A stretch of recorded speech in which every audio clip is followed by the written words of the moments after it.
Another one bites the dust.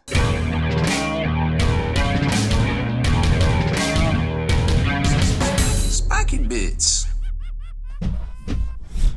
Welcome back, Hobby Maniacs. I'm Rob Bear from SpikyBits.com, and in this video we're going to unbox and build the two new units out of Wrath of the Soulforge King, the new Primera size Azrael. So I assume he's going to die. I haven't read all the fluff in here, but it basically leads up to the fight with Vashtorr, and then Vashtorr himself, the Soulforge King, the big baddie that makes all the demon engines go boo, I suppose.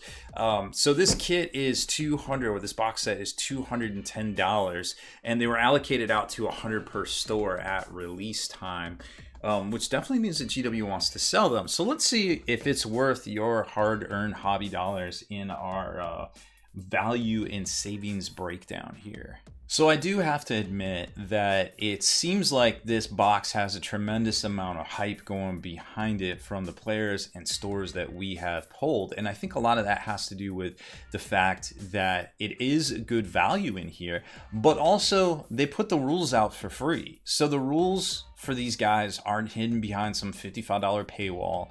You know, it's their rules right out of the box, ready to go. They also come with the pamphlets in here, but you aren't pigeonholed into this is the only place to get the rules. Now, granted, there's always places to get rules out there, but having the actual data sheet downloadable for free from Games Workshop, I think definitely speaks volumes for, you know, what people want. And I would venture a guess that even if they put these rules in a book, that book would still sell as well, giving them out for free, but also putting them in a book full of fluff or full of content and stuff. I think would still work. I think people would still buy it, but call me crazy. That's just what I think. As long as players are given value, I feel like they respond in a positive note as far as like sales go, and also just, you know, from a consumer opinion standpoint of Games Workshop. So here's our breakdown. Now, obviously, this is estimated because we don't actually know what Azrael or Vashtorr are going to go for at release. We have some guesses. So we're putting Azrael at $50 because he has the same base size, 50 mil, and he has dudes on his base just like Romaldus, or Helbrick rather. So I'm figuring, you know, $50 is a good call there. Intercessors we know are 60. Deathwing Terminators are also 60 now, shockingly enough. Kind of interesting to see there. I didn't think about that. So you're looking at 170 MSRP. Now remember, if you split this box, it's only 105 each, you know, with a buddy or whatever. So you're basically plus $65 right there if you play Dark Angels, and all of those things are usable for sure. On the Chaos side, Vashtorr, we're thinking $80. You know, he might be the same as the Demon Prince. He's on a bigger base than the Demon Prince, and from what I've seen, he's about the biggest, just as big as the Demon Prince. Now, I don't have the Demon Prince we built for the Demon Prince kit here, unfortunately, but we have some other stuff we can compare it to, so that's not a big deal. The Cultist kit, newer Cultist, $50, and the Venom Crawler and Obliterators, they called that the Warpforged box set. Of course, it is the sprue out of Shadowforge, it is the sprue out of the Start Collecting Chaos Space Marines, and now it is the sprue that consists of the Warpforged box set, and that is $75, up $5 after the price increases. So total savings is $165 if you pay a full retail of $210 for this box set right here. So not only are you able to get the rules download for free, you're also able to get pretty decent value out of this box. So I think that might contribute to why so many people are so hyped for this box. And then of course we know Azrael is, you know, a gangster, and we've seen his model be the way it is for a number of years, and this kit is going to be a big improvement judging by the sprues. So here's the box set itself, and I do like what they're doing with the little stickers on the side, so not have to do shrink wrap, because, you know, any little bit they can do to reduce waste is great. And of course they just started their sprue recycling program over in the UK, which I think they should definitely roll that out to everywhere they can. I think it would make a very good impact, just, you know, as a PR thing, because so many sprues get thrown away each year. It's kind of wild if you think about it, and the fact that that could make a big difference is pretty huge. And it's actually not easy to recycle this, the HIPS plastic, as they call it here. So anyways, You're going to get the Azrael sprue here, and a lot of the newer stuff is coming a little curved out of the box because they're, I mean, quite frankly, just cranking it out as fast as they can. All this is, the only reason this can be curved is because after it comes out of the dies, it just doesn't have proper time. It isn't laid out properly. There isn't enough space for it, whatever. Insert reason here. But the only reason these get bent like this is because after they pop out of the sprue, they get just stacked about, and that happens. That is preventable. It is what it is. It's not a big deal. It doesn't like make anything defective or anything like that. But the rest of the sprues in here definitely look like they're in good condition. So there's the Warforged sprue. That's your $70 sprue. We're not going to really talk about that. You're going to get 2 sprues of intercessors, which can, you know, consist of the 10-man squad, 2 upgrade Dark Angel upgrade sprues, and I think they put these together to say it's $26 or some such, which obviously isn't even a real thing in GW money or otherwise. And then you're going to get the Cultist sprue right there, and the Deathwing sprue, which is actually 3, so it's both the command and the normal Deathwing sprue. All the stuff we've shown to you in the past, believe it or not. We even did the Deathwing way back in 2013, I believe. And then here's the Vashtorr sprue, and here's the rest of the Chaos Cultist, or actually, sorry, the Chaos Cultist is only 1 sprue for $50, which is a little wild if you think about it. There's that, and then when you get to the bottom here, you don't even get a print of the artwork like you normally do. It's almost like they were cranking these things out so fast that they're just like, they didn't have time to put the proper art in there to go to town. They just put in a placeholder, which they have the art. It's on the box. They've always used the art every other time. I don't know why they did that. And then here's the sprue, the rest of the bases. Now, Azrael is on a 50 mil base, and Vashtorr is on an 80, and then the Venom Crawler is on 100 there. And then you get into the rules manual and all that stuff right there, which we'll show you here in a second. So here is the campaign book, which also contains all the rules and everything. Again, these are a free download from Games Workshop. Also, the story is setting up to all the stuff going down for the Battle of the Rock. You know, Vashtorr's trying to get in there and get to the center of the Dark Angel's Fortress Monastery's lollipop, because who knows what's waiting there. I bet I have a few guesses. And, you know, he's got to go through Azrael first, which, judging by the fact that he's in Primaris armor now, well, he might just have gone through him. So here's the instruction manual here, and you can see all the sprues for everything. Vashtorr, of course, is 2 sprues consisting, or 1 normal size sprue consisting of the 2 of the squad size sprues, and then Azrael is just the normal half character sprue, which basically makes up half of a squad sprue. Then getting into the actual instructions themselves, both of these, I'm sure, are going to be kind of made up of like outer shells. Vashtorr even more, and we saw this with the demon prints. You know, once you get in here and you start looking at it, he's got some muscles, he's got his exhaust ports. A lot of this you're going to want to go very slow and methodically. Make sure you get all of the sprue chunks and mold lines and things off that would interfere with the build. I definitely recommend this Tamiya super thin cement. This stuff is great for doing things like this and covering up the mold lines. And I can already tell you, looking at the pictures, Azrael's going to have some lines in his cape, or some gapping, so you want to use that stuff so it minimizes that, so it doesn't look weird when you actually go to paint it. Putting the hands together here, it looks like the staff goes together, and then both the weapon, and also doesn't look like there's many options here. Even the head, it looks like it just kind of goes together, and then he's got a spine on the back. The wings, on the other hand, aren't like multiple pieces like we saw with the demon prints. It looks like they just go together they're actually a whole chunk, it looks like, and then you just have some extra pieces right there that locks in the arms and things around them, or the muscles to connect it. And then it's got a little rock bundle base topper right there that has some tentacles coming out of it, and for what it looks like, this doesn't actually set into it. So what I would probably recommend doing, and what we'll probably end up doing, is build this first and then glue it onto the base, so that his legs, which look to be kind of split sort of here, you actually have something to mount that into. So once you get to this step right here, maybe jump and build this so that you can lock them into it, because I don't think, and we'll find out here in a minute, I don't think the staff is going to lock in. Skipping the cultists, we need to find Azrael here, probably in the back with the good guys, and there he is. So you've got a left and a right half here. Lots of cape areas with gapping. You can see that wiggle, that little zigzag right there of gapping. That's going to be an area of concern. And then it looks like his inner robe just kind of smashes up into here, and I really like how they give you the diagram of that, because sometimes that's really hard to see. Then he's got his different arms here, and it looked like there was a... Oh yeah, a little nub. This doesn't have a nub, so I don't know either way. But the left and right halves are going to have little nubs, hopefully. But they give you a really good picture here of how to line up the arms. Just to get that posing, and I think it's going to matter because you get all his bling and all his drip goes on his cape right here, or his robe.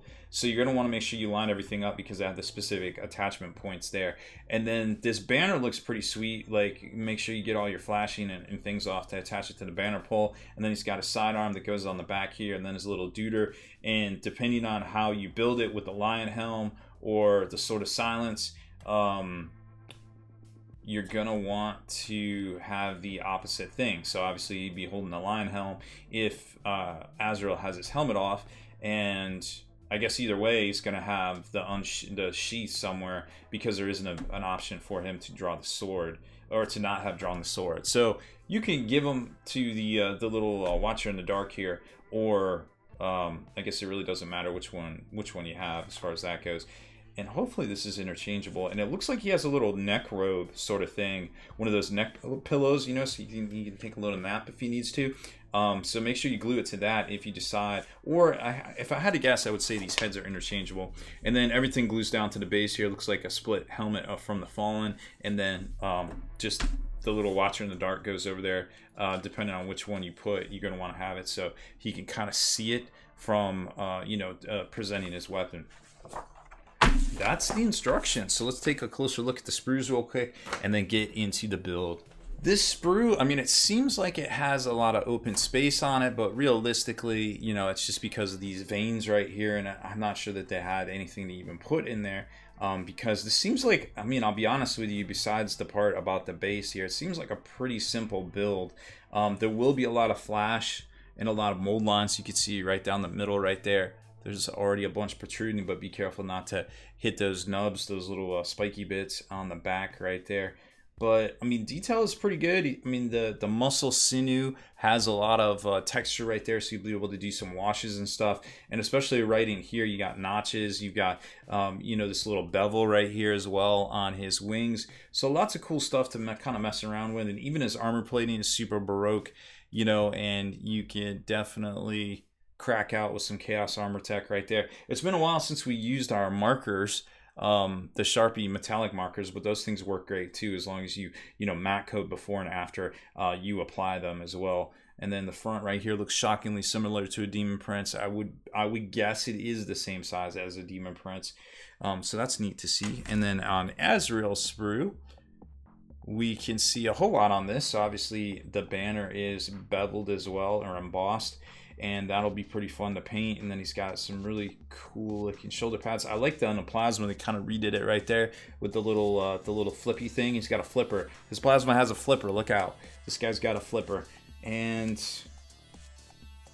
on the back here, you got his little Watcher attendant and his little neck pillow. There's his neck pillow, so in case he wants to take a little nap before he gets into battle. But I am retired. Okay, take a nap. And then a Fallen helmet right there. That's pretty cool to see in plastic. So pretty neat. I mean, everything looks good on this. I just really hope that the slices go together well, because we've had problems in the past with robes and things like that. So let's get into the build and come back and show you what we end up with.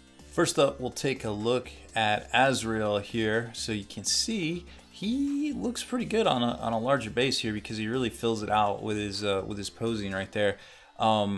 What I do like is that these guys, well, first of all, I wouldn't glue him down because it'd be really hard to paint the robe right there. But what's nice about this is that depending on what you want to do, and maybe you want to mess around with some poses and stuff, you can easily swap out with a little bit of blue tack these before you make your final decision. So don't go gluing anything down without kind of maybe doing your due diligence and kind of trying both of these out, so to speak. And then if you want to switch it up, this actually locks into place pretty well. I only used the blue tack for the one with the lion helm. If you do want to switch it up, you can pull out his head with the little neck pillow on it, and as long as you don't glue it down, and this locks in pretty good too. Whoop. Just got to get the angling right. There it is. So that one's pretty snug too. And he definitely has a completely different look once you do that. But other than that, I mean, I think he's great. Unfortunately, I don't have a Dark Angels painted, but this should give you an idea about exactly how big he is compared to the normal Intercessor Marine right there. So a little bit, just a little bit taller, but he's also got the old tactical sidestep rock going on right there, and then his combi plasma is looking pretty fresh with the old flipper. He's got the flipper. Look out, that guy's got a flipper. So that's really neat to see, and you can, you know, obviously play around with the poses and such. And then Vashtorr is pretty big too, like almost so big that I can't have him in the frame here, unfortunately. But let's back it out a little bit. That's the wrong way. If we back it out just a little bit, there we go. You kind of get the full look at this guy. So gluing his legs on and then gluing him down to the base shouldn't be an issue at all, because this technically isn't attached. Even though it looks like it is, it's just kind of chilling. I mean, you could glue it down to that flame right there if you wanted to, but I think that would help line this up and slot this in right here. But there is a ton of detail on this guy, and I really like how they designed it with the gaps and everything, because you don't really see a lot of the gaps. Like, everything's pretty well hidden except for maybe down in his butt cheeks and butt crack. But again, you use this, like, you know, Tamiya super thin cement, and you'll be good to go as far as that goes. I did want to show you this one little spot over here on Azrael. Like, see that wiggle right there, that big squiggle down the side right there? That's definitely something that you're going to want to put a coat of this clear cement down from the inside and on the top as well to seal that up, so when you go to paint it, it won't look all wonky. And I thought there was another spot. Oh yeah, the seam right on the back here. So there's not a lot, unfortunately, of places to kind of hide this stuff, and there is a seam right there, which is a little unfortunate, but you know, it is what it is, as long as you're cognizant of it. So size-wise, I mean, you saw the pictures. Like, he definitely sizes up well to Azrael there on their little fight. He's like pew pew, and but as far as Chaos guys go, I guess the only thing of any sizable nature, and I wish I had that Demon Prince still.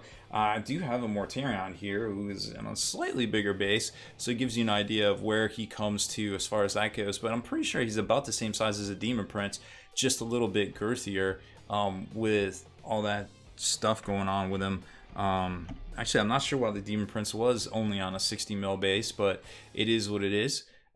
This guy is not, and he definitely makes an imposing presence on any tabletop, or, you know, make a really cool hobby project for anyone just kind of looking to do something a little different for Chaos. Overall, I think the box set's pretty good. It's got solid value. It's got 2 solid models inside, and really there wasn't any gotchas at all that I could think of. You know, just 2 little suggestions there. 1, use this super thin Tamiya glue, and 2, you know, maybe glue Vashtorr's legs into the base there so you can stand them up a little bit more.